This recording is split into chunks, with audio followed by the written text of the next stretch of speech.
ओम नमः शिवाय। शिव जी सदा सहाय। ओम नमः शिवाय। गुरु जी सदा सहाय।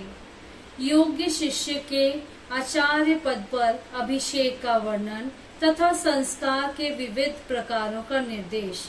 उपमन्यु कहते हैं, यदुनंदन, जिसका इस प्रकार संस्कार किया गया हो और जिसने पाशुपत व्रत का अनुष्ठान पूरा कर लिया हो, वह शिष्य यदि योग्य हो तो गुरु उसका आचार्य पद पर अभिषेक करे, योग्यता न होने पर ना करे।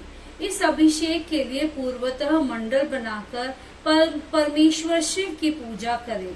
फिर पूर्वतः 5 कलशों की स्थापना करें। इनमें 4 तो चारों दिशाओं में हो और 5वां मध्य में हो।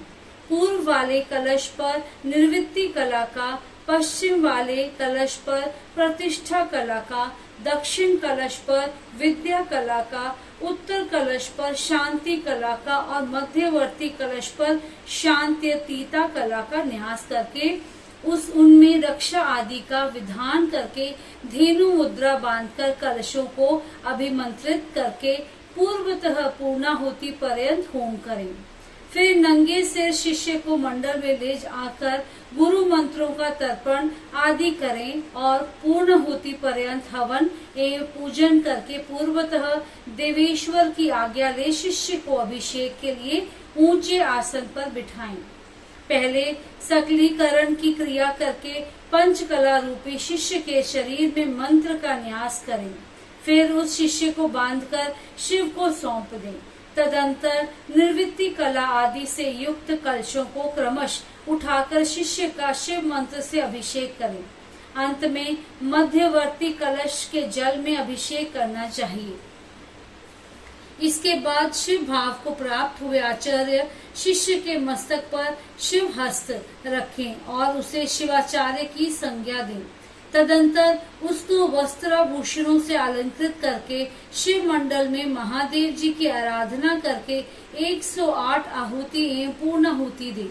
फिर देवेश्वर की पूजा एवं भूतल पर साष्टांग प्रणाम करके गुरु मस्तक पर हाथ जोड़ भगवान शिव से यह निवेदन करें, भगवत सत्य प्रसादेन देशी को यहाँ मया कृतः अनुगुहा तत्वया देव दिव्याज्ञा समय प्रदीयमताम।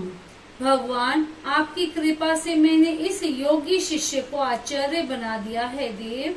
अब आप अनुग्रह करके इस दिव्य आज्ञा प्रदान करें, इसे दिव्य आज्ञा प्रदान करें। इस प्रकार कहकर गुरु शिष्य के साथ पुनः शिव को प्रणाम करें और दिव्य शिव शास्त्र का शिव की ही भांति पूजन करें। फिर इसके बाद शिव की आज्ञा लेकर आचार्य अपने उस शिष्य को अपने दोनों हाथों से शिव संबंधी ज्ञान की पुस्तक दें। वह उस शिवागम विद्या को मस्तक पर रखकर फिर उसे विद्या आसन पर रखें और यथोचित रीति से प्रणाम कर उसकी पूजा करें। तदंतर गुरु उसे रजोचित चिन्ह प्रदान करें, क्योंकि आचार्य पदवी को प्राप्त हुआ पुरुष राज्य पाने के भी योग्य है। तत्पश्चात गुरु उसे पूर्वाचार्यों द्वारा आचरित शिव शास्त्रोक्त आचार का अनुशासन करे, जिससे सब लोगों में सम्मान होता है। आचार्य पदवी को प्राप्त हुआ पुरुष शिव शास्त्र श्रोत लक्षण के अनुसार यत्न पूर्वक शिष्यों की परीक्षा करके उनका संस्कार करने के अनंतर उन्हें शिव ज्ञान का उपदेश दें। इस प्रकार वह बिना किसी आयास के शौच, क्षमा, दया, अस्पृहा तथा अनसूया आदि गुणों का यत्न पूर्वक अपने भीतर संग्रह करे। इस तरह उस शिष्य को आदेश देकर मंडल से शिव कलशों का तथा अग्नि आदि का विसर्जन करके वह सदस्यों का भी पूजन करें, अथवा अपने गणों सहित गुरु एक साथ ही सब संस्कार करें।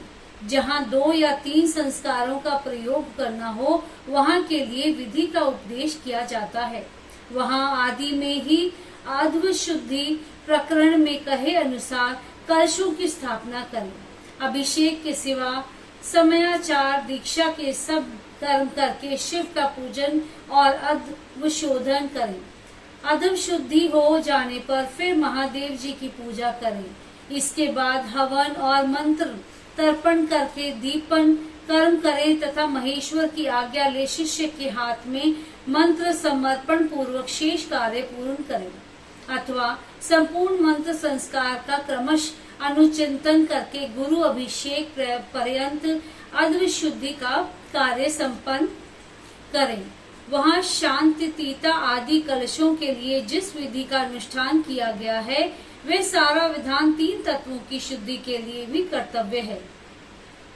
शिव तत्व, विद्या तत्व और आत्म तत्व, ये 3 तत्व कहे गए हैं। शक्ति में पहले शिव का, फिर विद्या का और उसके बाद उसकी आत्मा का आविर्भाव हुआ है। शिव से शांतिता ध्वा व्याप्त है, उससे शांति कला ध्वा, उससे विद्या कला ध्वा, विद्या से परिशिष्ट प्रतिष्ठा कला ध्वा और उससे निर्वृत्ति कला ध्वा व्यापत है। शिव शास्त्र के परांगत मनीषी पुरुष मंत्र